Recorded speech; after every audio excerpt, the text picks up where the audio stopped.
Friends, இந்த வீடியோவில் without அவன் முட்டை பப்ஸ் எப்படி செய்கிறது பார்க்க போகிறோம்.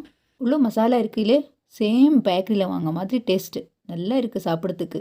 3 முட்டை இருந்தால் போதுங்க, 6 பேர் சாப்பிட்லாம்.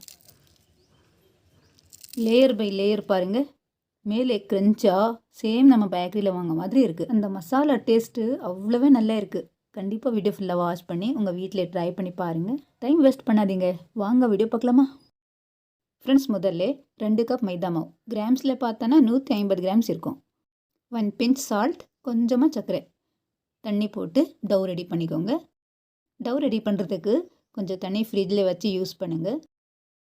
டவ் சாஃப்டாக வரும், அதுக்காக நான் சில் தண்ணி யூஸ் பண்ணுறேன். அவ்வளோதான், டவ் ரெடியாக இருக்குது. 30 மினிட்ஸ்க்காக நல்லா ரெஸ்ட்டில் இருக்கட்டும். இப்போது முட்டை வேக வைக்கலாம். தண்ணியில் போட்டு வேக வச்சு இந்த மாதிரி தோல் எடுத்து ஃபினிஷாக பண்ணிக்கோங்க. இந்த டால்டா வச்சு நம்ம இன்றைக்கி பப்ஸ் ரெடி பண்ணுறோம். ஒரு பவுலில் ரிமூவ் பண்ணிவிட்டு ரூம் டெம்பரேச்சரில் இருக்கட்டும்.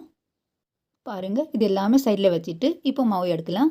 ஆஃப்டர் 30 மினிட்ஸ் மாவு நல்லா சாஃப்ட் ஆகிட்டு இருக்குது. இந்த மாதிரி நல்லா மசாஜ் பண்ணி 2 பீஸ் பண்ணிக்கோங்க. ஒரு பீஸ் எடுத்து இந்த மாதிரி ரவுண்ட் ஷேப்பில் கொஞ்சம் மைதா டஸ்ட்டு, நம்ம ரொட்டி செய்கிறாங்களே அதே மாதிரி இருக்கட்டும். ஆனால் இது கொஞ்சம் ரெக்டாங்கிளாக இருந்தால் பஃப் ரெடி பண்ணுறதுக்கு ஈஸியாக இருக்கும். ரவுண்ட் ஷேப்பில் வேணுங்க. பாருங்கள், இந்த மாதிரி ரெடி பண்ணிவிட்டு மேலே டால்டா அப்ளை பண்ணிக்கோங்க. டால்டா இல்லைன்னா நீங்கள் பட்டர் கூட யூஸ் பண்ணலாம். மேலே மைதா மாவு ஸ்ப்ரிங்கிள் பண்ணிக்கோங்க.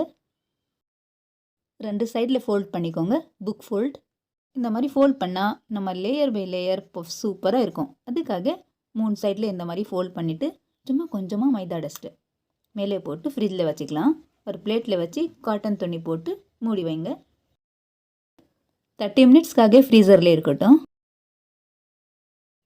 ஃப்ரெண்ட்ஸ், வாங்க இப்போ மசாலா ரெடி பண்ணிக்கலாம். சும்மா 2 ஸ்பூன் எண்ணெய் போதுங்க.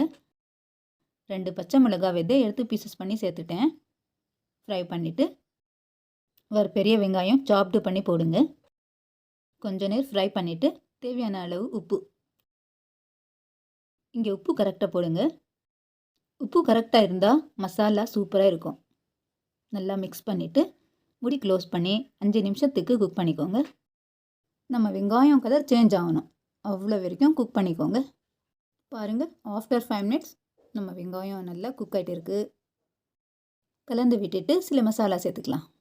சின்ன ஸ்பூனில் 1 ஸ்பூன் இஞ்சி பூண்டு க்ரஷ் பண்ணி போடுங்க. புதுசாக இருந்தால் வாசனை சூப்பராக இருக்கும். பச்சை வாசம் போன மாதிரி நல்லா ரோஸ்ட் பண்ணிவிட்டு சில மசாலா சேர்த்துக்கோங்க. சின்ன ஸ்பூன்லேயே 1/2 ஸ்பூன் மஞ்சள் தூள், 1/2 ஸ்பூன் ரெட் சில்லி பவுடர், காரம் கம்மியாக ஜாஸ்தியாக யூஸ் பண்ணிக்கோங்க. 1 ஸ்பூன் க்ரஷ் சீரகம் பவுடர், 1 ஸ்பூன் தனியா தூள் போட்டு நல்லா மிக்ஸ் பண்ணிக்கோங்க. இந்த டைமில் மசாலா மிக்ஸ் பண்ணிவிட்டு சும்மா கொஞ்சமாக 4 டேபிள் ஸ்பூன் தண்ணி போடுங்க. தண்ணி அதிகமாக இல்லைங்க, சும்மா 4-5 டேபிள் ஸ்பூன் கரெக்டாக வந்துடும். அவ்வளோதான், நல்லா மிக்ஸ் பண்ணிவிட்டு அடுப்பும் ஆஃப் பண்ணிக்கோங்க. நல்லா கூல் ஆகட்டும். அவ்வளோதான், நம்ம பஃப்ஸ் ரெடி பண்ணுறதுக்கு மசாலா ரெடியாக இருக்குது. சைடில் வச்சுட்டு நம்ம ஃப்ரீசரில் மாவு இருக்குது, அது எடுக்கலாம். ஆஃப்டர் 30 மினிட்ஸ் பாருங்கள், நம்ம மாவு திக்காகிட்டு இருக்குது. செகண்ட் டைம் அதே மாதிரி ரெடி பண்ணிக்கோங்க. ரெக்டாங்கிள் ஷேப்பில் செகண்ட் டைம் டால்டா மேலே அப்ளை பண்ணிக்கோங்க. பின்ன சேம் மேலே மைதா டஸ்ட். இந்த மாதிரி 2-3 டைம்ஸ் ரெடி பண்ணி ஃப்ரிட்ஜில் வச்சு குக் பண்ணால் நம்ம பஃப்ஸ்லேயே லேயர் சூப்பராக வரும். அதுக்காக இந்த மாதிரி செகண்ட் டைம் ரெடி பண்ணுறோம். 2 டைம் போதுங்க. மேலே மைதா டஸ்ட்டு போட்டு அதே மாதிரி சேம் ஃப்ரீசரில் வைங்க. 30 மினிட்ஸ்க்காக இருக்கட்டும். ஃப்ரெண்ட்ஸ், இப்போ வாங்க ஒரு பாத்திரத்தில் உப்பு போட்டு ஸ்டாண்ட் வச்சு க்ளோஸ் பண்ணி விடுங்க. நல்லா சூடாகட்டும். ஆஃப்டர் 30 மினிட்ஸ் மாவு பாருங்கள் நல்லா திக்காக இருக்குது. இப்போது 2 பீஸ் கட் பண்ணிவிட்டு ஒரு பீஸ் எடுத்து ஸ்கொயர் ஷேப்பில் லைட்டாக ப்ரெஸ் பண்ணி விடுங்க. ஸ்கொயர் ஷேப்பில் ரெடி பண்ணிவிட்டு 4 பீஸ் கட் பண்ணிக்கோங்க. பாருங்கள், 4 பீஸ் ரெடி பண்ணிவிட்டேன். இப்போது மசாலா வச்சுக்கலாம். சின்ன ஸ்பூனில் 1 ஸ்பூன் வைங்க. முட்டையை கட் பண்ணிவிட்டு உப்பு ரெட் சில்லி பவுடர் போட்டு வைங்க. மசாலா கலர் பாருங்கள், நம்ம பேக்கரியில் வாங்க மாதிரி சேம் கலர் வந்துச்சு. கொஞ்சம் பால் எடுத்து இந்த மாதிரி சைடில் அப்ளை பண்ணிவிட்டு ப்ரெஸ் பண்ணி விடுங்க.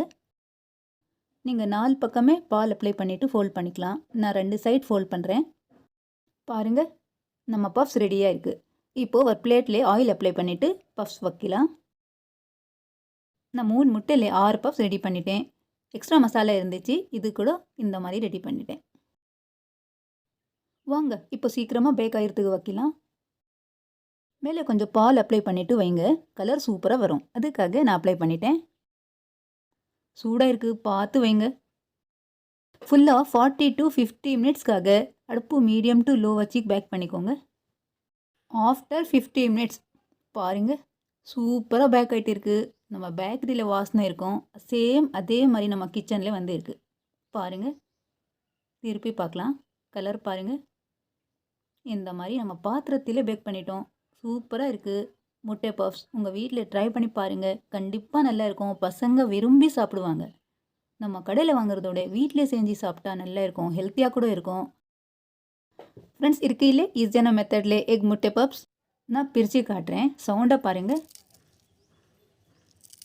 ஃப்ரெண்ட்ஸ், இருக்கையிலே பேக்கரியில் வாங்க மாதிரி கண்டிப்பாக உங்கள் வீட்டில் ட்ரை பண்ணி பாருங்கள். நம்ம வீடியோ பிடிச்சனா ப்ளீஸ் லைக் பண்ணுங்கள், ஷேர் பண்ணுங்கள். உங்கள் தமிழ் சமையலை மறக்காமல் சப்ஸ்கிரைப் பண்ணிவிட்டு கூடவே பெல் கிளிக் பண்ணிக்கோங்க. தேங்க்ஸ் ஃபார் வாட்சிங்.